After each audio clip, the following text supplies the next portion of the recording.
بسم الله الرحمن الرحيم يسبح لله ما في السماوات وما في الأرض له الملك وله الحمد وهو على كل شيء قدير هو الذي خلقكم فمنكم كافر ومنكم مؤمن والله بما تعملون بصير خلق السماوات والأرض بالحق وصوركم فأحسن صوركم وإليه المصير يعلم ما في السماوات والأرض ويعلم ما تسرون وما تعلنون والله عليم بذات الصدور ألم يأتكم نبأ الذين كفروا من قبل فذاقوا وبال أمرهم ولهم عذاب أليم ذلك بأنه كانت تأتيهم رسلهم بالبينات فقالوا أبشر يهدوننا فكفروا وتولوا واستغنى الله والله غني حميد زعم الذين كفروا أن لن يبعثوا قل بلى وربي لتبعثن ثم لتنبؤن بما عملتم وذلك على الله يسير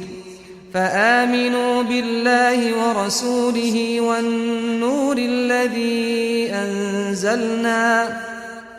والله بما تعملون خبير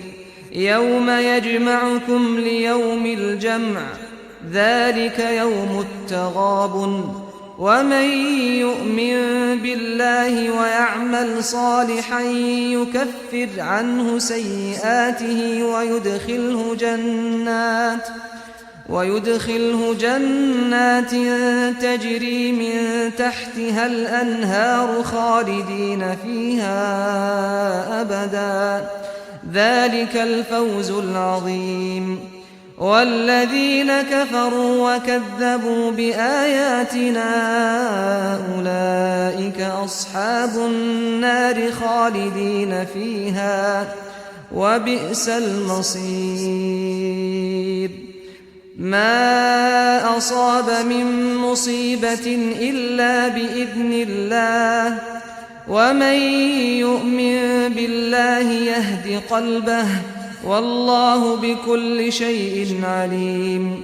وأطيعوا الله وأطيعوا الرسول فإن توليتم فإنما على رسولنا البلاغ المبين الله لا إله إلا هو وعلى الله فليتوكل المؤمنون يا أيها الذين آمنوا إن من أزواجكم وأولادكم عدوا لكم فاحذروهم وإن تعفوا وتصفحوا وتغفروا فإن الله غفور رحيم إنما أموالكم وأولادكم فتنة والله عنده أجر عظيم